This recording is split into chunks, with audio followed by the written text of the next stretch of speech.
It is your Classic Metal Show right here on the ClassicMetalShow.com. Kicking off the show tonight, we heard something from the vocalist known as Leather Leone from her Leather 2 release, and that one was called Black Smoke. And second up, a favorite of the Classic Metal Show, at least mine and Chris's for sure, Madman's Lullaby with Quicker with Liquor, and a guy that I can't tell if he's doing liquor tonight or not, but coming to the mic is Judge Chris Aiken. What's going on, Chris? I'm drinking a bit. Not a ton, but I drank like 4 beers in the last hour, just enough to catch just a little buzz and be ready. Yeah, I only had 4 in the last hour. Well, I did that on purpose, so I would get just a little bit of a buzz going. I hear you. So I just shotgunned them real quick, and now I'm buzzing just a little, watching the Cavs, doing some radio. It's all good, man. Yeah. That's what you're allowed to do in your own dwelling there without interference from, some chick who doesn't quite get, what it's like to be a man. There are definitely some perks to no nagging cunts in my life. That's for damn sure. I love that part. Absolutely. So there you are, enjoying, imbibing some alcoholic beverages, got the TV on, cranking up some tunes, doing some filthy radio, interacting with the fans, and nobody's, saying, do you have to do that show every Saturday? Do you have to talk like that? Do you guys have to talk about stories the way that you talk about? What is this, the remembering 8 years ago moment? No, I'm just relating that none of those things are present in your personal existence. Dude, I do not want them back in my life in any way, shape, or form. Dude, I'll just tell some truth to this week. I had to encounter the ex on, I don't know what day it was, Wednesday or whatever. And she knocked at the door and she stood outside. She was waiting for my son. And I just yelled out. I said, you can come in if you want. And she comes in and immediately starts nagging. Starts nagging about the yard. Starts nagging, looks up at the vent, that's just gone through the window, or the winter rather. Right. The big vent for like the heating. Yeah. And it's dirty. Yeah, it's got dust on it. Yeah, because we just finished the winter, right? She's like, oh, look at how filthy. I was like, did I really let you in? Yeah. I just let you stay outside. You don't live here anymore. Right. Move along. Yeah. You've got no grounds to comment. Right. Otherwise, just wait in your car in the driveway, will you please? Please just text your son when you're in the driveway. He'll come out. Right. But the Man Palace sign that Kelly got me that's up in the right by the door. Yes. She took one look at that and just did the head shake, and it's like, it gave me that fucking static attitude. And I was like, oh, for God's sakes. Well, how about the little sign you got on your door about no solicitors, especially religion? Oh, yeah, I heard about that, too. It's funny you should ask. Yes, because I did notice that, and when I did come to your Man Palace last week to do the show live, your son answered the door, and I said, I'm here peddling religion. Yep. And he was just like, get out. Yeah, well, I heard about that, too. Just another one of those, that's kind of typical of you, isn't it? It's like, oh, Jesus. Yeah, because this is where I live. This is my principal place of dwelling. Yeah, I was like, just get back in your fucking car. It's the way that I live. It's how I choose to live. Mm-hmm. And I'm happy with it. So why do you have to come in here and disrupt my chi? Yeah, you know what? It'll be 6 years and 4 days. Enjoy those 6 years. Live your life. Yeah. I don't talk to many people that I talked to 6 years ago that I don't like. I don't really. In fact, I talked to none that 6 years ago I didn't like. I don't talk to any of those people anymore. Well, I mean, you pretty much know my personal life situation. I talk to no one. Yeah. Well, I can't be that. I'm too social of a butterfly, but my God. I don't need that shitty. Meanwhile, dude, on the other side of it, I had to go on Thursday, I guess it was, I had to go over to Kelly's at like lunchtime to pick up a computer because I'm putting together something for the show that I haven't talked to you about yet, but I'm putting something together. And so I needed this computer that I loaned her, and she just got a brand new computer. So I went over to pick up that nice big computer with a big hard drive and all the power and all the gadgets you could possibly want. Oh, the new one? Yeah. Yeah, the new one is definitely, I won't lie, I'm very jealous of that laptop, even though I have far too many computers anyway, and I wanted to take that one home with me because it's really nice. But so I had to pick up this old computer. That's really what I was doing. So I go over there about, I don't know, 12:30 or whatever, and she's out in the yard doing some flowers or whatever the fuck. Girl stuff, I'll call it. And she's like, oh, you want to come in and get the computer? I was like, yeah. Immediately right to the drinks. And I was like, this fucking rocks.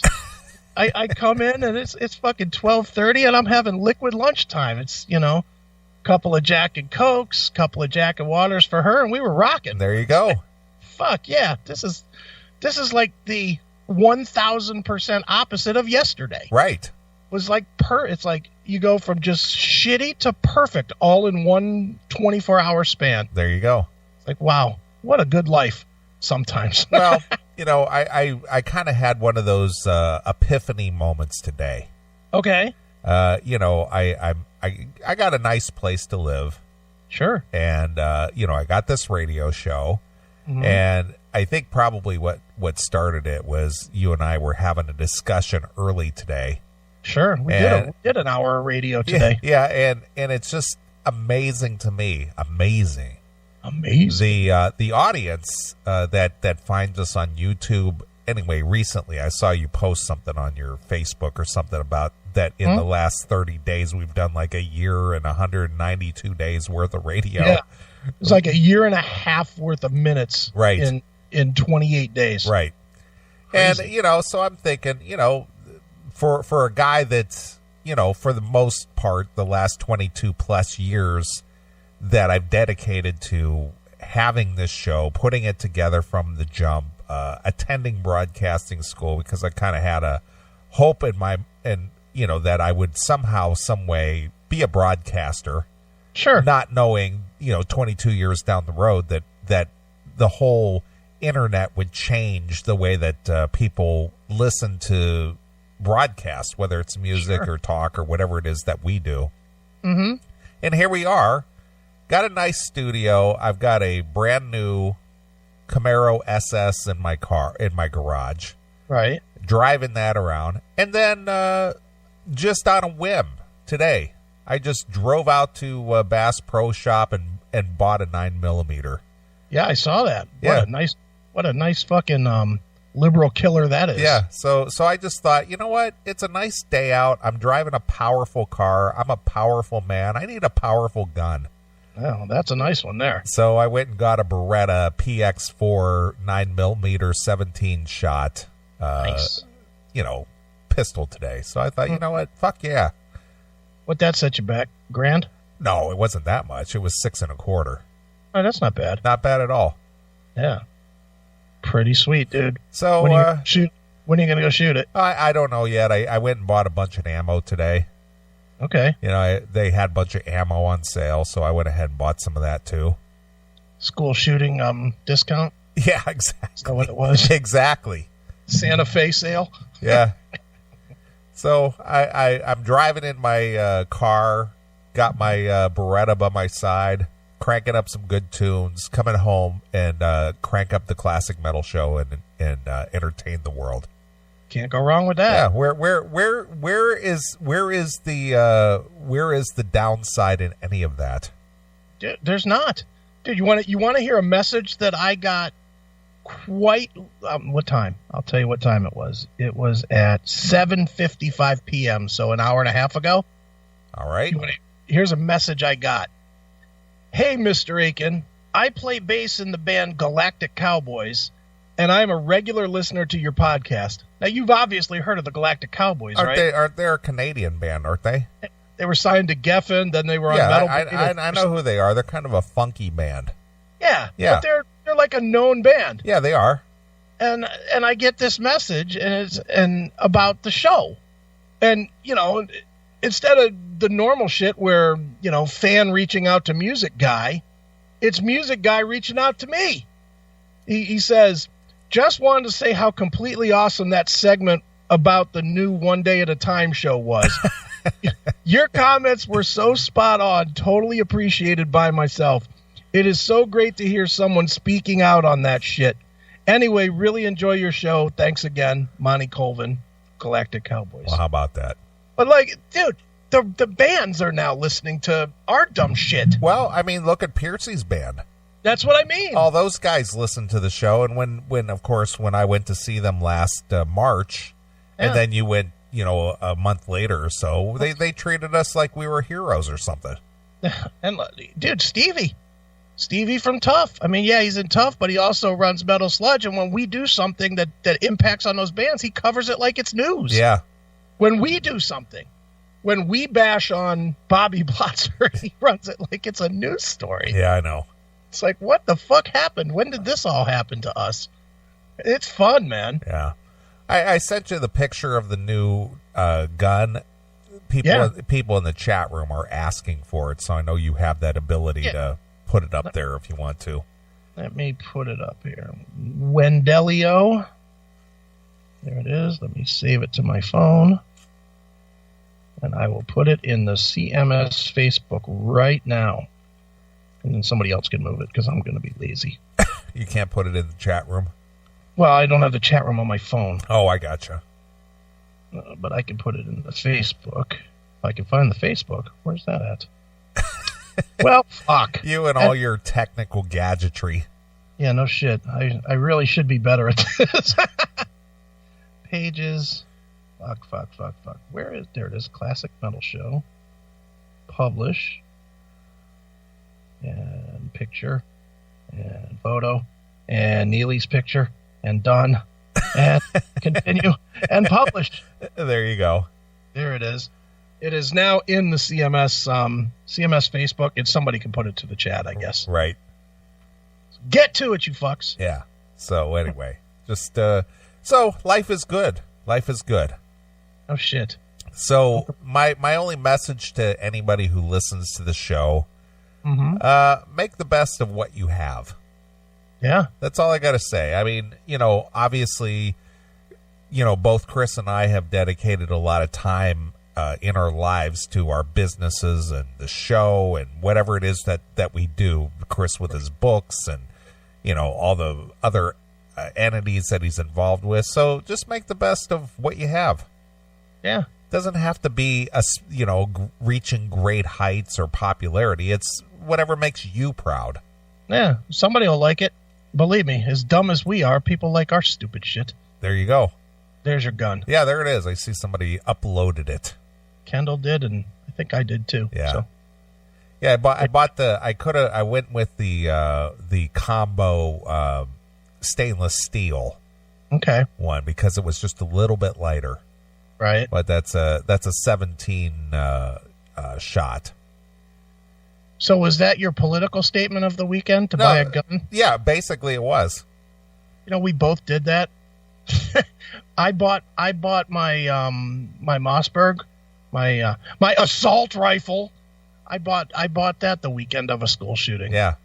And now you bought yours on a weekend of a school. Well, I thought about it today, and it was just like, fuck that. Yeah. Not going to be afraid to walk into the gun store. Fuck you. I'm with you. I wish I would have thought of that. We could have bought some guns today. Yeah, I'm celebrating diversity, motherfuckers. Yeah, exactly. As I said in the chat room earlier, 10 less millennials to fuck up the world. Let me buy a gun. Celebrate that shit. Oh, is that too much? Too soon? Well, that's just us. Yeah, suck it up, fuckies. Yeah. So what's going on? Anything good? Well, that was my good thing. Okay. But it has been, an interesting week. Okay. In the world in general, we got a shitload of stuff to cover tonight. I mean, we're not going to get to all of it, but the fans have been overwhelming our what do you want to call our Email? inbox email Sure. with a ton of stories. Yeah, they're into making sure that we do good stories. Rich Tony checking in, Mark Miller checking in, Demon checking in, John Right. Phillips, Sal in the chat room, Phil Ensemble checking in, Eddie checking in, Marvin, Mike Shannon, Jesus. everybody jumping in, and they've got make sure we've got enough content. I think we got it this week. Yeah, we do. And plus the stuff that I found, stuff that I have. Yeah, and I even sent like one or two things, I think. Yeah. I know I sent the one piece of audio over. You know what I'm talking about? Which one was that? The Kane.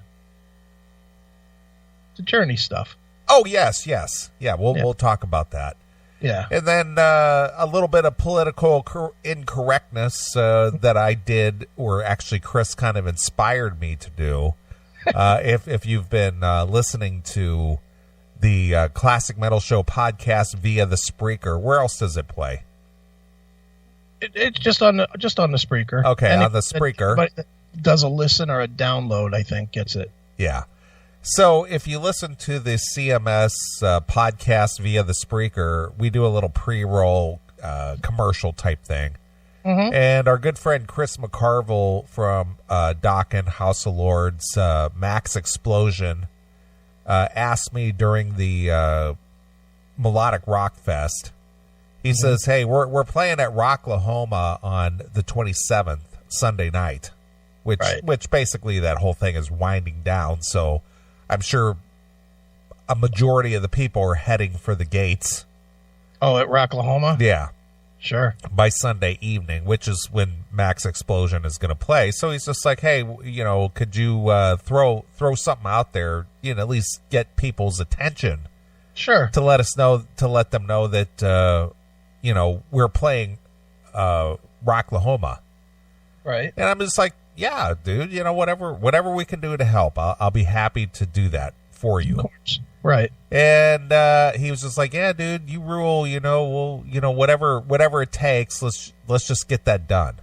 Okay. I was just like, okay, we'll put something together. Just send me over some of your music and we'll do it. Right. And so he sent over some of the Max Explosion music, and believe me, they have 2 CDs worth of music that has not been released yet. Wow. And, I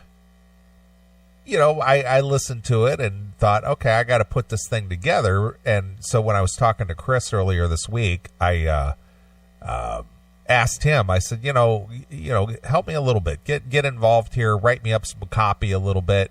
Right. Give me some ideas. Yeah, because I do that. I mean, I do almost all of them for us. So, that was my little piece. That's my little piece of the puzzle, is I tend to write the bumpers. Sure. And so we started kind of discussing, in our goofy style. Right. Let's just do something kind of funny. Mm-hmm. And so we discussed it, and we thought, well, when you think about Oklahoma or Oklahoma City, which Pryor, Oklahoma is just outside Oklahoma City. Right. What do you think of? And the first thing, of course, that you think of is the Timothy McVeigh blowing up the Edward R. Murrow building. Yeah, exactly. So we thought, how funny would it be if I told Chris McCarville, that here's your promo. Right. And we did a very politically incorrect promotion. Right. And I sent it to him as if it was the real thing. Right. So I sent it over, said, here's your promotion, man. Let me know what you think. Right. So here it is. I'll play what we recorded, or what I recorded. Right. And I sent it to Chris McCarville, telling him that this is what we were going to run. Right.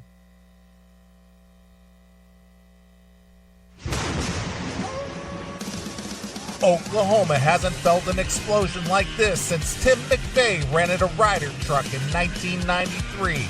There will be a Max Explosion on Sunday, May 27th at Rocklahoma. The fuse will be lit by Dokken's Chris McCarville and House of Lords veterans Jimmy Bell and BJ Zampa. Be ready for a force that will take out daycare centers and leave a gaping hole in a full city block when Max Explosion hits Rocklahoma on Sunday, May 27th. For tickets, go to www.rocklahoma.com. Max Explosion is plotting their next attack at maxexplosion.net. So there you are. That's so good. So I sent that over to Chris McCarville. Yeah. And he says, ha, that's great, man. I don't really like the daycare thing. But if you think your listeners will get it, I trust you. So he was willing to roll with it, just thinking, okay, well, maybe your listeners will think that's funny, but personally, right. I just don't think that's funny. Well, they would have thought it was funny, but yeah, can't do that. He'll be blackballed from ever playing anywhere again. Right, exactly. So as soon as he, emailed me back, yeah, I basically told him, I'm just fucking with you, man. Here's the real one. The ground will be shaking in Oklahoma on Sunday, May 27th, when Max Explosion invades Rocklahoma. Get ready for a Max Explosion as they take the retrospect stage with an explosive set of hard rockin' tunes. Dawkins' Chris McCarville teams up with House of Lords' Jimmy Bell and BJ Zampa to bring their sonic thunder to Rocklahoma. Tickets are available at www.rocklahoma.com. Keep up with Max Explosion now at maxexplosion.net. The earth will be shaking. Make sure you feel the tremors caused by Max Explosion at Rocklahoma.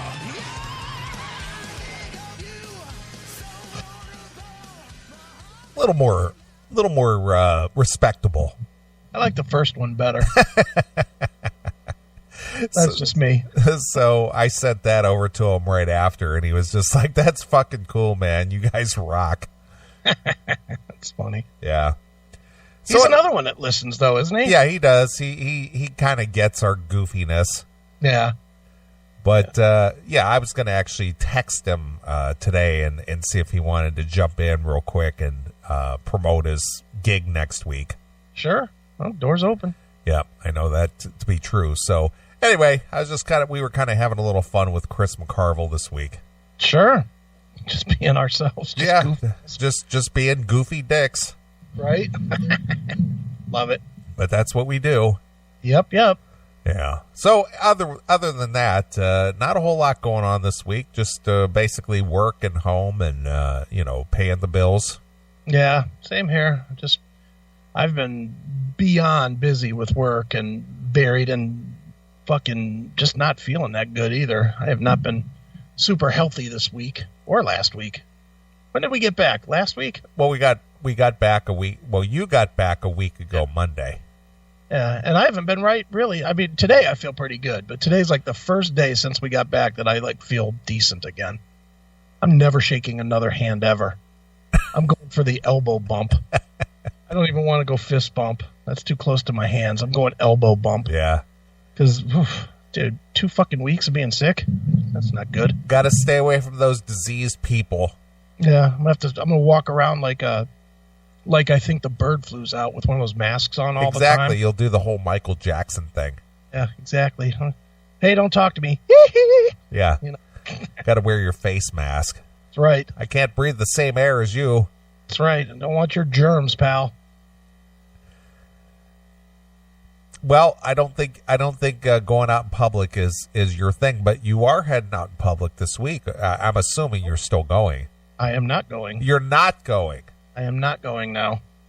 I have a work thing. Oh. So you're forgoing the Cubs Indians game. Yeah, I might be forgoing the Slayer too. Dude, this thing has taken over my life. This charity thing I'm doing has taken over my life. I have meetings now that I have to tend to constantly. So I had to bail for Tuesday. I was supposed to go Tuesday. That's out because I'll be in Pittsburgh. And then the Slayer show is June 7th. we're having a walkthrough June 7th. So I'm going to try to go to Pittsburgh, do the walkthrough. The walkthrough's at 2. So I'm hoping if it ends at 4, I can get in my car and get to Slayer by like 7. And I'll still catch like Anthrax and Slayer and whoever and Lamb of God.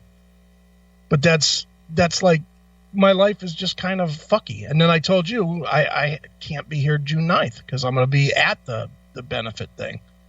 You know, it turned into a much bigger. I thought it was just going to be like hey, hand out flyers, bunch of people show up. No, it's like a whole thing now with TV coverage and newspaper coverage, and there's all kinds of shit going on with it. So I got to tend to business first, as much as I'd rather just go and watch baseball games and fuck around and drink.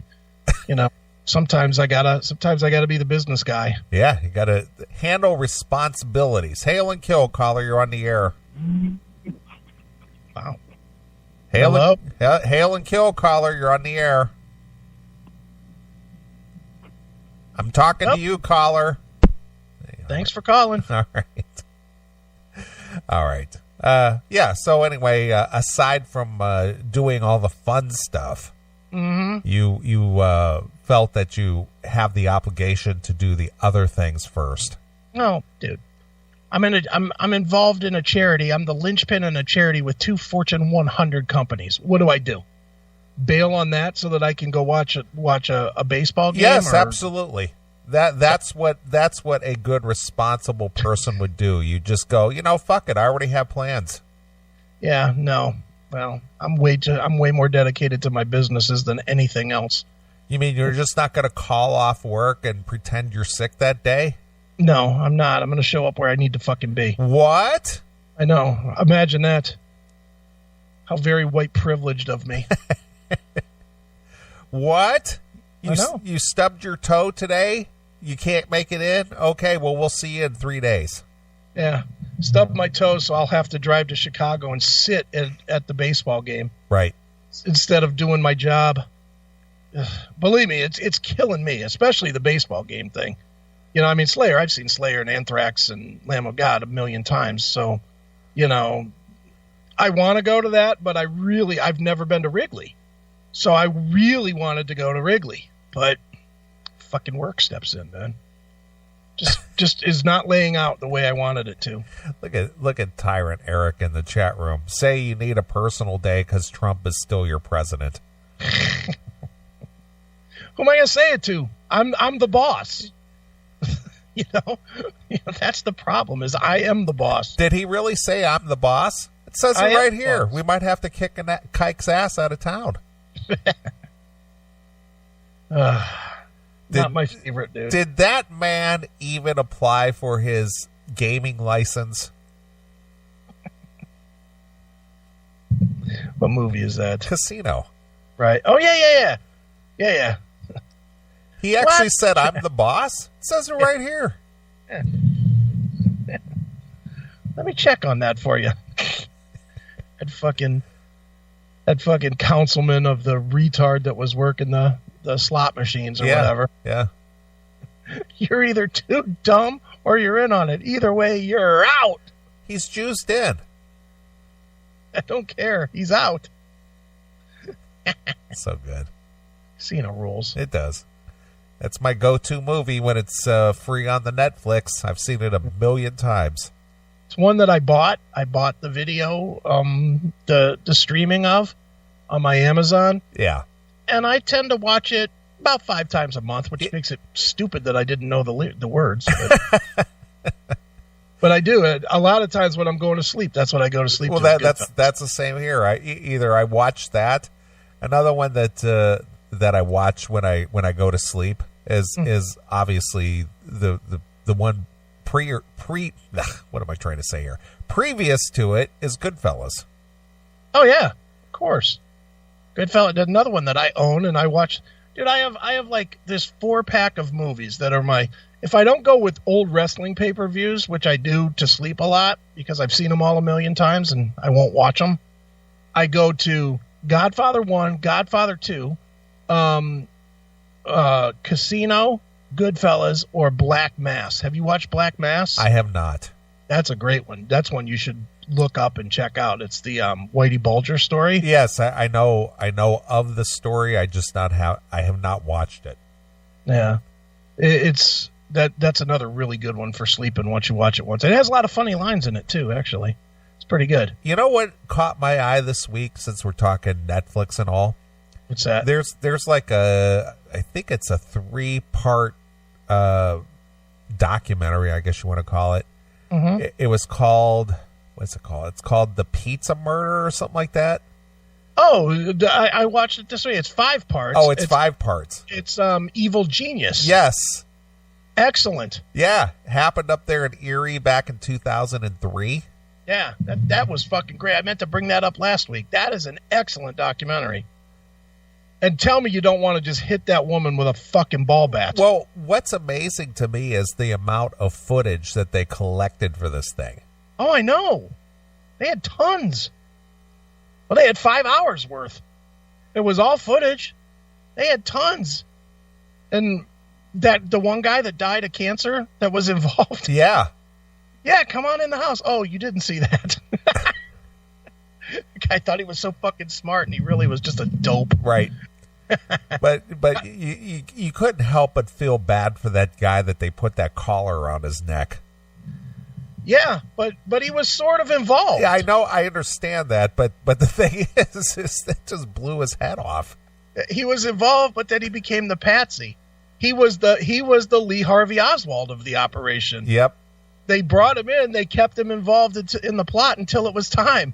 And then when it was time, they said, "Fuck you, you're the fucking guy." Yeah, you're going to be the fall guy. You're just going to die for this. Yeah. And I liked how they kept trying to say, well, they told him it wasn't real. Right. And then they blew his fucking head off. Oh my God. Dude, how about the fact that they showed him blowing it up? That was my next point, is that they showed the thing blowing off. I was like, dude, I mean, I've watched counting today, about 3 billion documentaries, and they always fade when it comes to something gruesome. Yeah, they never show the actual grotesque part. Yeah, and in this, they showed it. Not only did they show it, but they showed it from multiple angles. Could be my favorite documentary of all time, because they showed this guy getting his fucking head blown off like 5 different times. Yeah. I loved it. Yeah, he's just sitting there. He's just sitting there, and that thing is beeping, and then it goes off, and pieces just go everywhere. Just pieces of brain everywhere. Then they said he was alive after the thing blew up, like it didn't completely blow his head off. Right. And he was alive and the family's all upset because they could have saved him. They weren't saving him. He had a bomb blow up under his chin, you dummies. He was dead. His heart was just beating, that's all. God. But did you hate the woman or what? Of course. She was a cunt. I'm glad she died. But what a wild documentary that was. It was. Do you think it was made by the same people that did the whole Making a Murderer? It has a lot of the same elements to it. Yeah. Seemed like really good, though. I liked that a lot. I did, too. I was pleasantly surprised at how well done that was. Right. You know what I watched today that was really surprisingly good, because it was on free TV eons ago, but I just watched it today. I don't know how I missed this. But did you ever see the 2-part Diane Sawyer interview with Sammy the Bull? No. You've got to watch that. That fucking guy is awesome. I know I shouldn't say he's awesome because he killed 19 people or whatever. He's a fucking serial murderer, but man, he just does not give a fuck. Well, what does he have to lose at this point? Well, his life, there's still a $2 million bounty out on him. And he's out there, he blew off his witness protection, and he's out on Diane Sawyer, not face hidden or nothing, showing his face, showing the plastic surgery that he had to change his face, showing her what they changed on his face. Just didn't give a flying fuck. I was like, man, I mean, I figured he was a tough guy, But man, that's a fucking tough guy. Yeah. You got a $2 million bounty on your head, and you're still out there saying, yeah, come and fucking get me. Yeah. Who was that other guy that became a pastor?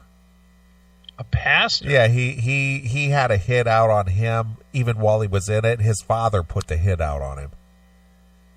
Oh, was that Fran Casey guy? Franceschi? Something like that. He was part of one of those crime families, and he's now like a speaker, but his own father okayed the hit on him. Right, yeah. He was like the guy that made all the money for the mob, and then he just like quit and became speaker. He did. Yeah, and doesn't hide at all. They haven't got him yet either somehow. Well, I mean, look at how long Henry Hill kicked around before he just died. See, I'm still the more I research, I guess, and I don't really want to call it research like I'm doing a paper or something, but the more I pay attention to Henry Hill, I think Henry Hill was not a player. I think Henry Hill was very much like just one of those 2-bit guys. Well, he was, but he blew the whistle on a lot of people.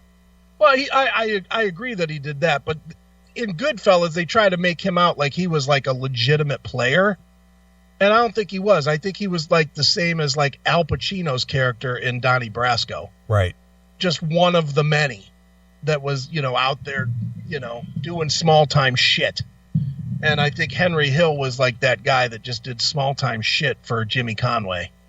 That's my guess, because it just seems like the more time went on and the more he talked, the more he just came off like a fucking boob. Right. That didn't have, he was so erratic that you can't see him being a legitimate crime guy. He ran his mouth too much. And now maybe that all came after he sold everybody out. I don't know, but just seemed like he was the kind that would talk, Sure. And he did. But I mean, even after, he would go on Stern and he'd be telling all these stories and people would call in. I don't know if you ever listened to any of the Stern. They would call in and call him a rat and all this other shit. But also talk about how he was full of shit. And they would say, oh, you were just this fucking, you were just a bag man. You were just a lackey. Yeah, they would all call in and say that, and they would say the street names that he worked and whatever. So, I wonder if Goodfellas made him bigger than he really was. Yeah. Well, I think, again, his popularity, if you will, or what put him on the radar is the fact that he blew the whistle on a lot of people. Oh, sure. No matter what his position was in the crime family, he blew the whistle on a lot of people, and a lot of people, went to jail because of his testimony. Well, yeah, he legitimately took out 2 big players, which would be Jimmy Conway and Paulie. Yeah, whatever his real last name was, because it wasn't the name that they gave him in the movie. Right. But yeah, that was that was something with him. And it's another one, dude. I was all about the fucking mob documentaries today. Do you know, not Big Paul Castellano, but his underboss, and I can't for the life of me think of his name. But there was one guy that was an underboss, and he decided to go and he didn't like the representation of Italians, so he went to even though he was in the mob, he started an organization and that was like fighting for Italian rights and whatever. Yeah, it's kind of like the Anti-Defamation League or something. Yeah, but the thing that struck me with this guy was he had so much power that he held up the filming of The Godfather, and they had to come to an agreement to do The Godfather because they kept, they held the unions. So they made it so they couldn't shoot The Godfather until they made a deal. What's his name? Francis Ford Coppola made a deal that they would not reference the mafia or the mob at all in The Godfather. Right. And I had never thought about it until today. And then I started thinking about it. I was like, they never do. They don't ever talk about, La Cosa Nostra. They don't talk about the mafia or the mob or anything. They do say family, but that's as close as they come. Were you part of the Corleone family? I was like, wow, this guy really did have some stroke. Super stroke. Yeah, no shit. Super stroke. Right. Too good, man. Yeah. I love my documentaries. Of course. I watch that. I would say that probably 70 to 80% of what I watch are documentary related. Yeah. Whether it's music stuff or whether it's mob stuff or just in general, I just watch a lot of documentaries. I watch a ton, and I just go to YouTube. I don't really watch a whole lot of the Netflix ones. I watch some, but I tend to just go onto YouTube and search for JFK like I'm going to find one with new information or something. But I'm still watching JFK documentaries. I've only watched like 1,000 now. I've learned everything from there was one shooter to I think the most I saw was 16 in one 16, okay. 16 shooters, and they showed all their positions in the various buildings. I was like, look at this fucking show. Right. Too good. I saw something. I was at the Walgreens and I think it was like the National Enquirer, one of those rags.